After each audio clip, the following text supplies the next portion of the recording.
Which fictional character uses public transportation? Buzz Lightyear,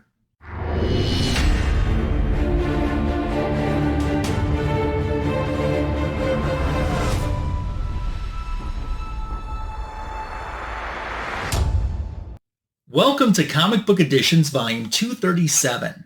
I hope you had a fantastic free comic book day this past weekend. I partook in celebrating Free Comic Book Day and came home with DC's main giveaway, the All-In Free Comic Book Day, and I love that it's a flip book. On the first side, you had them promoting Superman. Of course, a big emphasis on this with a new series coming, but more importantly, a new motion picture coming in just months. But then you can flip this thing over and have a cover for the Absolute Universe, which has been really taking off for DC. I love it when they do these flip type books. And I need to get a clear backing board put in this one too. Just haven't gotten around to that yet. Signature King Tony and I did a free comic book day edition of Fanboys Live and the Retro Review this past weekend. So if you missed that, make sure to catch it on the rewind. Always have a great time hanging out with Tony. This is our first time doing a stream since we had the opportunity to meet each other in person at C2E2. So we talked a little bit about that and more. Great time. By the way, Fanboys Live and the Retro Review is the greatest DC Comics show on YouTube. You can find it Sunday nights on my YouTube channel, 8:15 p.m. Eastern, 7:15 p.m. Central. Make plans to join us for the future. Speaking of C2E2, I have some comic books that I bought at C2E2 just a few weeks ago that I want to share with you in today's Comic Book Editions video. But more importantly, and to start out, I've got an AOK that came in the mail from Bobby DeLaGhetto. Bobby! Thank you so much, my friend. He reached out and said, I have a book to send you. Could I have your address? And absolutely. No one has to send me anything. I love Bobby's content, and I put a link to his Instagram page so you can follow him if you're not already. And what I love the most about Bobby's stuff, he posts stuff that I just don't see other people sharing or hardly see at all. I think he must have an amazing collection. And I love hearing his stories about the creators that he got to meet. I mean, he was meeting creators and doing signatures and doing the con thing before it really blew up and became what it is nowadays. I mean, I'm so jealous over the fact that he had the chance, to meet and get autographs from John Byrne. John Byrne is like on my want list for an autograph. So tough to get to. But we're going to put you into fast forward mode. And when we come out, we're going to see what Bobby sent me today. Hang tight.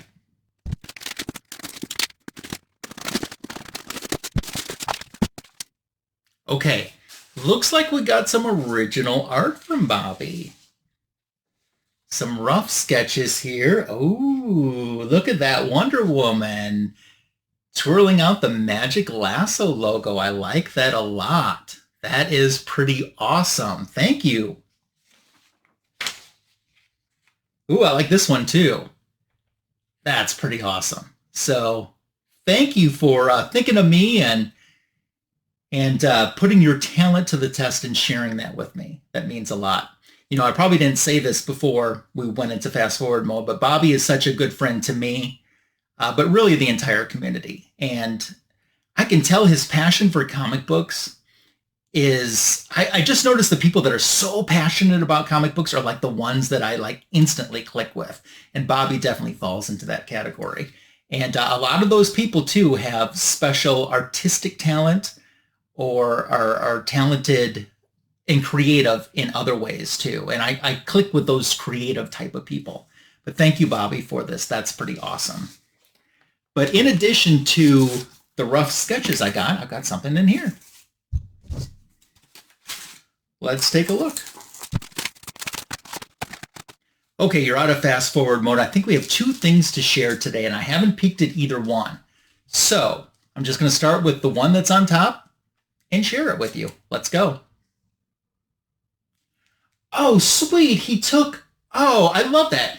Those are the rough sketches. And then he drew me some original art on the Wonder Woman Volume 2, Issue 1, facsimile blank cover. Oh, you did such a awesome job with that, Bobby. I love this. I cherish things like this. And yes, believe it or not, I truly am thinking about putting stuff on my walls someday. And of course, I'll be sharing this on my Instagram well before that. Oh, Bobby, I am so thankful and so appreciative. That's pretty awesome. So thank you, thank you, thank you. This book is interesting. I always thought because, it's not a solid white background, it's a blue, but it's faded up as you get higher. And I wondered, would something that's colored look okay or turn out okay if it was sketched on there? And Bobby's answered the question with, yes, it certainly does. Nice. I think that's awesome. And he drew the Perez style Wonder Woman because it's the Perez facsimile. My hat's off to you, my friend. I'm very, very honored that you would want to share your talent with me and bestow this on me. I really am thankful. So awesome. And then what do we have here? Oh, look at this. We got a Taco Bell giveaway with Wonder Woman. Looks like this was back when they did the 75th anniversary. So we got a comic here. And you could build your own Wonder Woman 3D pop-up. So sweet. Now, will I take it out of the package? I don't know.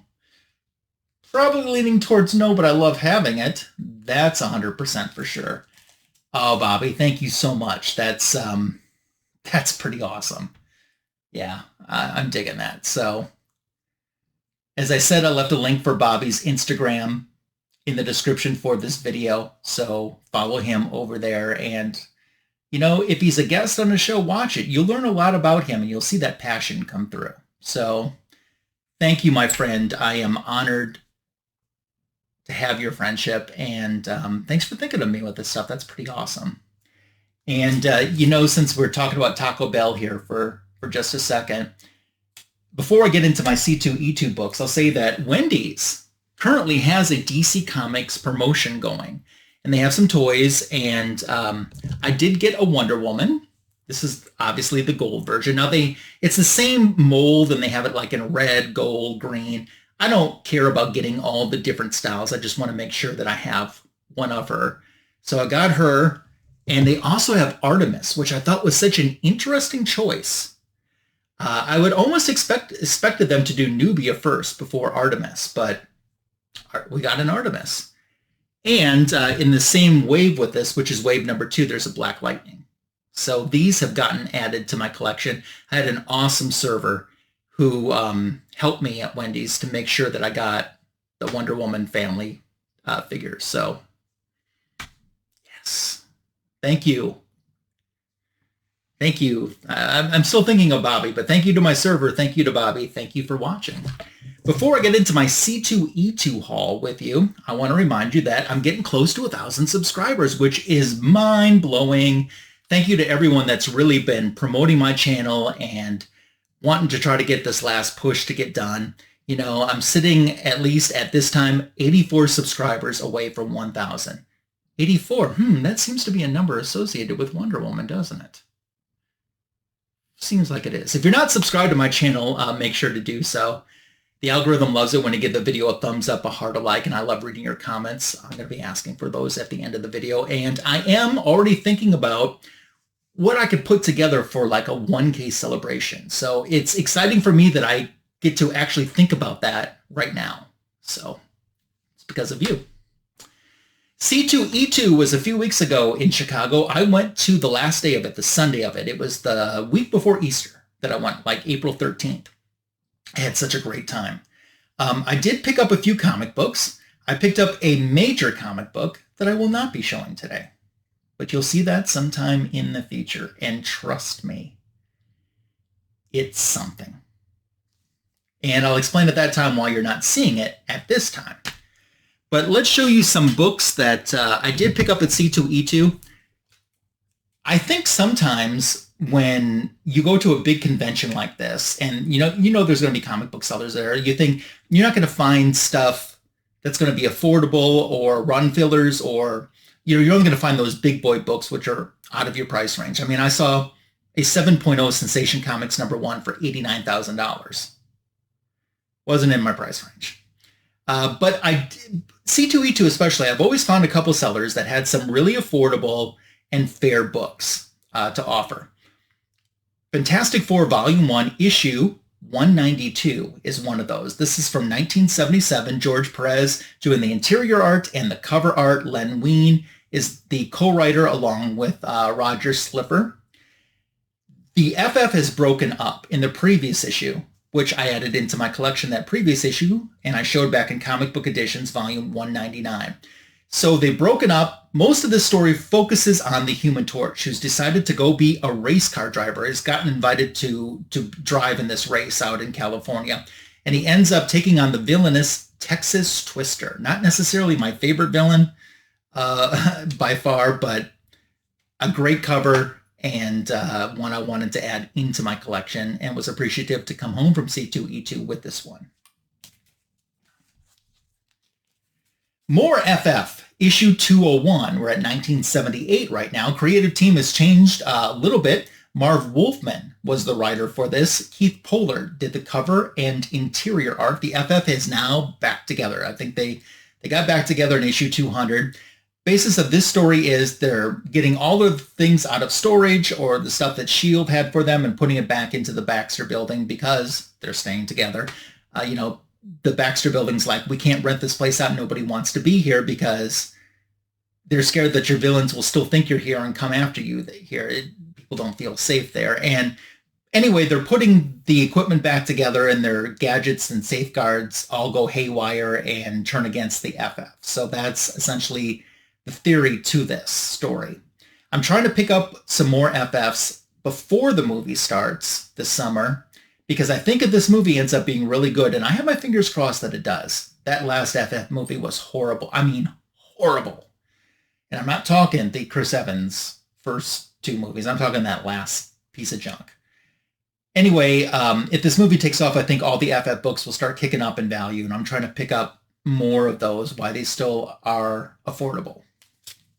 We're going to jump a bunch of issues, over 100 issues now, for this next one that I picked up, issue 309 from 1987. Ron Frenz, the cover and interior artist Steve Englehart being the writer on this. Actually, let me take that back. Ron Frenz did the cover. Ross Andrew did the interior. Steve Englehart is the writer. So at this point, the FF team is Thing as the leader, Human Torch, Crystal from the Inhumans, former FF member, and Sharon Ventura, who is Ms. Marvel. Short-lived Ms. Marvel. Most people have forgotten about her. She was a wrestler that became Ms. Marvel. And there is all sorts of tension going along in this team because at this point, Johnny is married to Alicia Masters. Although we'll find out, later in the future that it's a Skrull version of Alicia. But anyway, we don't know that at this time. Johnny's married to Alicia, who used to be Ben's girlfriend. Ben puts Johnny's old girlfriend, Crystal, back in the team. And Sharon and Ben kind of have flirtation thing going on. So it's all sorts of soap opera-y in this story. And I've started reading these issues for the first time. I kind of cut off my FF collecting back when I was a childhood collector around issue 303. I think it was 303, 302 or 303. And I'm starting to read these for the first time, and I'm surprised at how much I have really, really enjoyed them. At C2E2, I got all of these books from the same seller at C2E2, by the way, Victory Comics.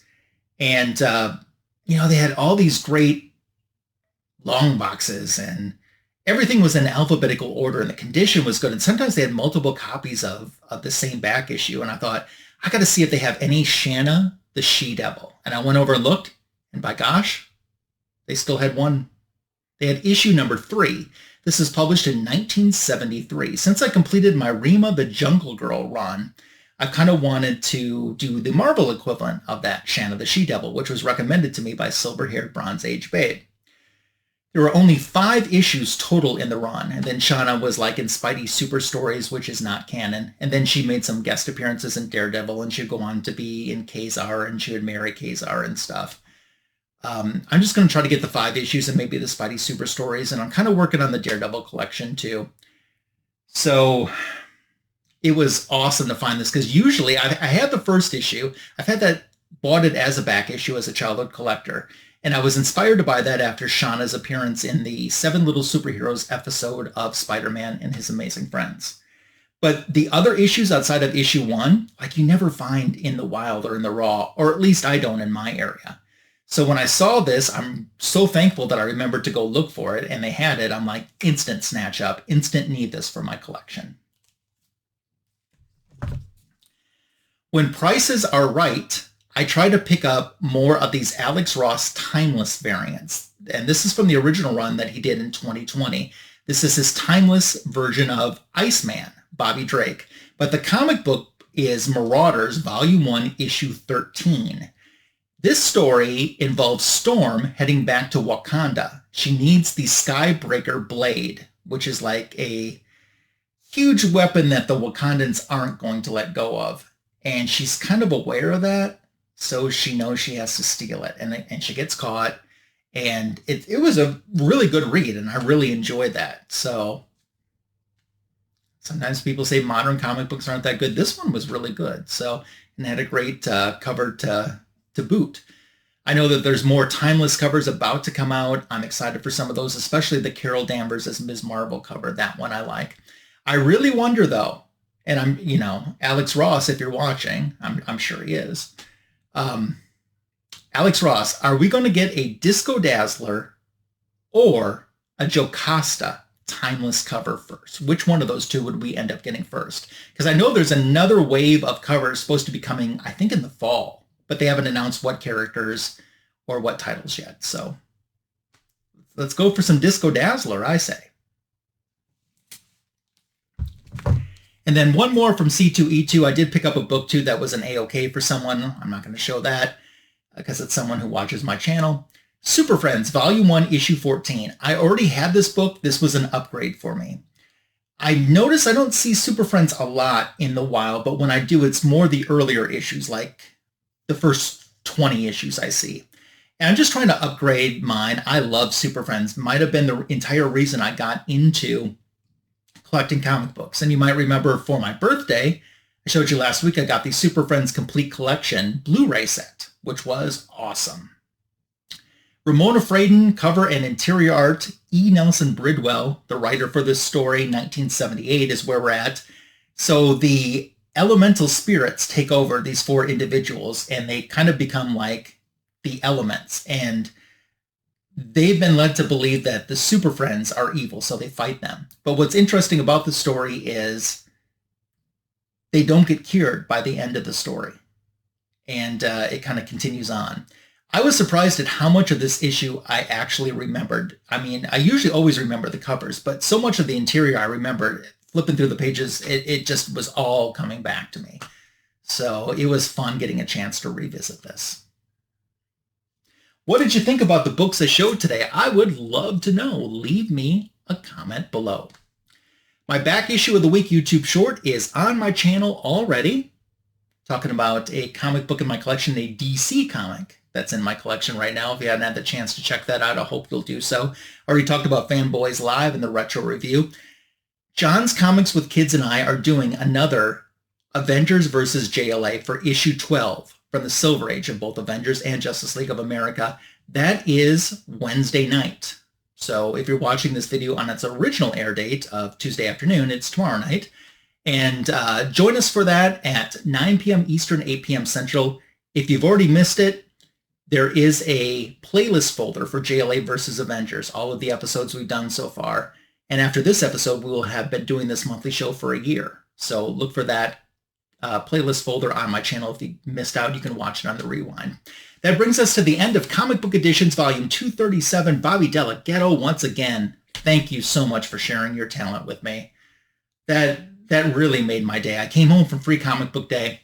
That box was waiting, and you know, I thought my day, because I got some good stuff for Free Comic Book Day, which I'll be showing in the future. I kind of thought, well, you know, I've had a good Free Comic Book Day, and then Bobby made it better with this package that was waiting for me.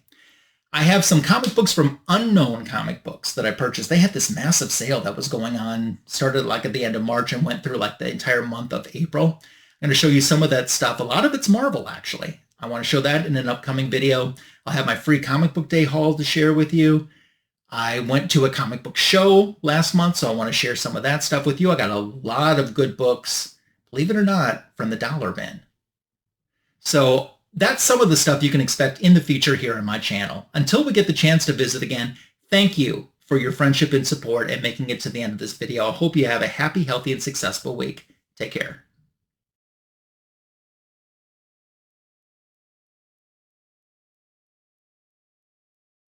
And picked up DC Comics' new It's Like I Went Mute. Always enough material for the blooper reel.